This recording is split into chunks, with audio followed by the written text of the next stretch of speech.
Austin Pleasance, who's actually held up pretty decent tonight without Trent Williams, but he gets hit from the back. He gets hit up high right after that, and it was a big-time collision, and you just hope that he's going to be okay.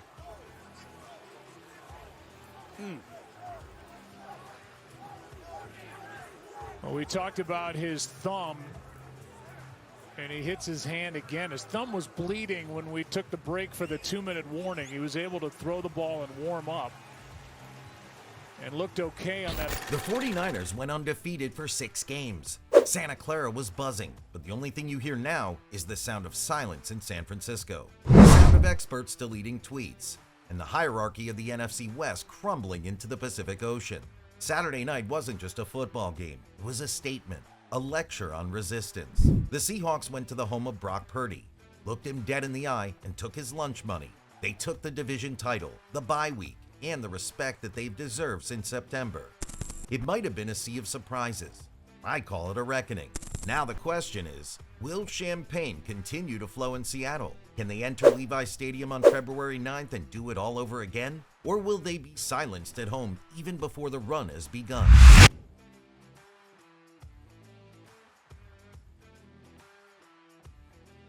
And Mark Ross. All right. And I want to show you what we got here with Ian Rappaport. It is. The Well done. Seahawks How you doing, sir? have We their actually do new this. QB. Yeah, It is, in great to work fact, with you. going to Did you be get a percentage? Sam Darnold.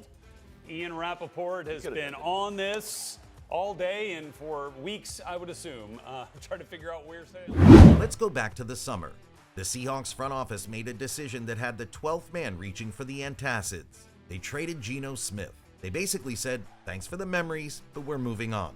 And guess who they brought in to replace him? Not Aaron Rodgers or Mac Jones, but Sam Darnold. Yeah, the man who's been seeing nothing but ghosts since 2019. I mean, even the media treated this like a white flag. Basically, he was a great fit, but no one thought Darnold could win a Super Bowl. We all treated it like a reset year. And for a minute, they were right. First game is the OC here. Sends in a call for 2nd and 4. Darnold hit as he let it go. The ball is loose. The 49ers have it. It's Bosa. Week 1 was about as fun to watch as a root canal. The offense had no rhythm. Darnold sucked. I'm pretty sure they were social distancing the wide receivers. But it gets worse. 1-1. There's the pressure. Here's the pressure. Winfield had it. He throws an interception. It's picked off. It's picked off by Levante David. I could see them trying to be aggressive. That's just his mentality and his mindset. And as soon as he ran to the sideline, I wouldn't be shocked by that. 3rd and 7. It goes to White. Runs outside. Big hole. Hits the deck. Clock will tick. And they'll get in that protective formation. The clock will tick, and the Seahawks cannot stop it.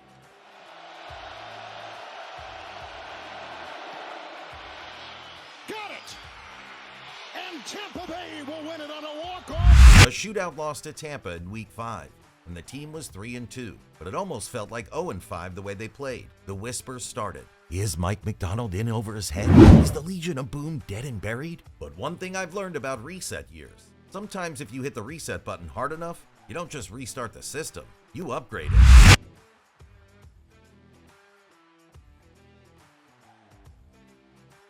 Let's talk about this kid, Jackson Smith-Njigba, a second-year superstar and the 20th pick of the 2023 NFL Draft. What we witnessed this season wasn't just a breakout, it was a supernova, a tidal wave that stunned almost every defense Seattle played against. I'm talking specifically midway through October. 4 100-yard games. JSN stopped being good and changed to historical instead. He shattered Steve Largent's records, dusted off DK Metcalf's best numbers, and became the first NFL wide receiver to hit 1,000 yards mid-season. It felt like an amateur playing Madden on easy, running the same play and targeting the same receiver to put up unrealistic numbers. Let that sink in for a second. He had more yards in 8 games than some elite receivers get in a season. And the man feeding him? The bust? The bridge? Well, guess what? The bridge is open for business, and business is booming. Darnold didn't just manage these games, he hijacked them. Why am I showing you this? Well, let's look at the overtime game against the Rams. Scramble, throwing along the sideline. Smith-Njigba, did he make it inbound? The officials look at each other, and he does. Play fake, rolls, looks, throws, caught inside the 10-yard line. Darnold, play fake, looks, throws, caught! Smith and Jigba. Now comes the drama. Here's the touchdown, Al. What a job by Darnold with a nice play fake and a good job of separating by JSN. No receptions in the first half, all 96 yards and a touchdown in the second half. Varner in motion. Darnold throws, caught for the 2 points. Eric Saubert.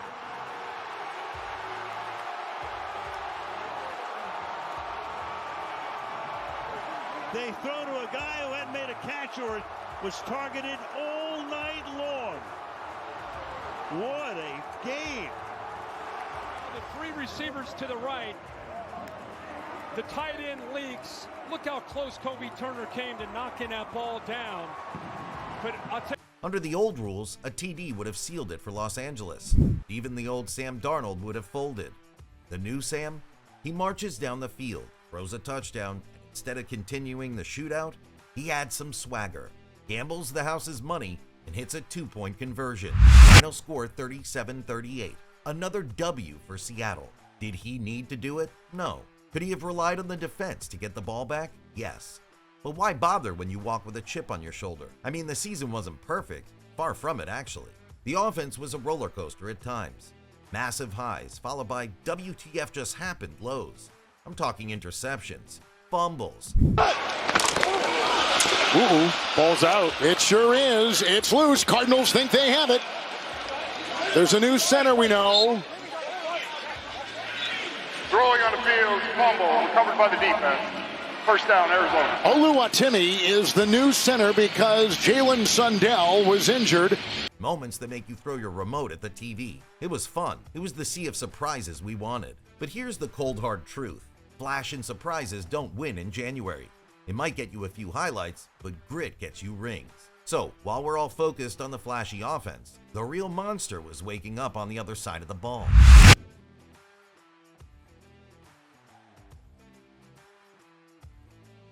While JSN was being crowned the King of the North, Mike Macdonald was building a war machine. With trenches so deep, it makes the defense of Stalingrad look like child's play. This defense, it's the unsung hero, the designated driver after a New Year's Eve party that will get you home safely. I'm talking top 5 in points allowed. They allowed 94 yards rushing per game. You know how hard that is in the modern NFL? You can't run on these guys. You can't hide from these guys. With a wrist injury, new middle linebacker today as well. With Ernest Jones out, 3rd down 11. Here comes Knight, knocked away again. Loose. Here comes Lawrence. Holy smokes! Another touchdown for Seattle. Once again, it's going to be as his arm coming forward. It looks to me like that ball is knocked out before it starts moving forward. There has not been confirmation on the field yet, but let's see his arm, the ball, as he's transitioning to come forward, the ball's knocked out. DeMarcus Lawrence wasn't just a signing. He shifted the culture. He broke that shutdown defense of the Legion of Boom and brought some of that old man strength. You know, that strength of your dad lifting a log with his hands even though you spend hours in the gym? And pairing him up with the young guns Derek Hall and Boye Mafe turned the pocket into a claustrophobic nightmare. Just ask Brock Purdy. I mean, there were games where I'm pretty sure the offense tried to give it away, but then the defense stood up and said, not today. They bend, sure, but break? Never. I could go on all day about this defense, but the real question is, can they do it in January? Where every game matters, every play is carefully articulated, and every second means the season is on the line?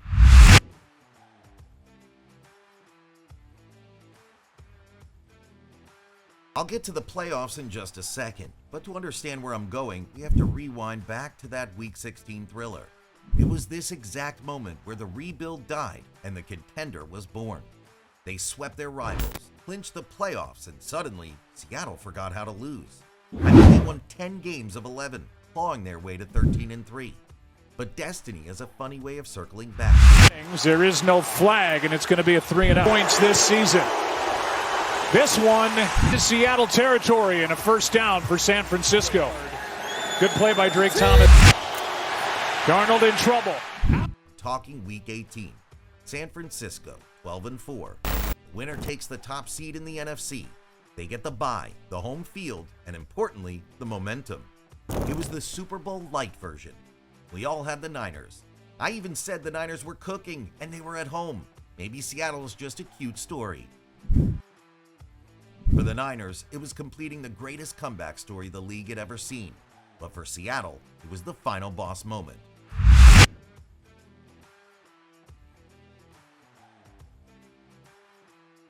I've rarely seen a game between two Titans feel so one-sided. Purdy felt static, the defense had him smothered, and that Seahawks running game obliterated the broken-down 49ers defense. As good as Saleh is as defensive coordinator, he couldn't do anything to stop them. Just look at the stats. Purdy threw for an interception and 127 yards. The entire Niners offense rushed for just about 53 yards. There were no big plays. Meanwhile, Seattle rushed for 180 yards. Darnold threw for 198. The game felt close, but looking at the numbers, it's clear who deserved the win. And Seattle walked into Levi's Stadium, silenced the faithful, and walked out.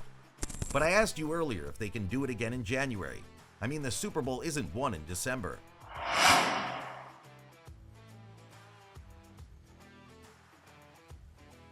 Here we are. The Seahawks are the #1 seed in the NFC, #2 in the league. It means the Super Bowl runs through Seattle. Everyone needs to come to Lumen Field. It's a stadium where the ground shakes and your eardrums bleed, and you have to beat the defense. I still don't truly trust Darnold under center. He's no Purdy or Bo Nix, but Jackson at receiver could make him look great. Walker and Charbonnet will offer time on the play action. But it's that defense that might just prove the age-old saying, offense wins you games, defense wins you championships. Whether it's the Rams or the Panthers, you can bet the divisional game will test Sam Darnold to the limit. From early season doubt, from rebuild and reset to #2 seed in the NFL, do you think Seattle has what it takes to win the Super Bowl? They'll have to enter Santa Clara again and overcome the hostilities. Let me know in the comments below. Please like and subscribe. See you in the next one.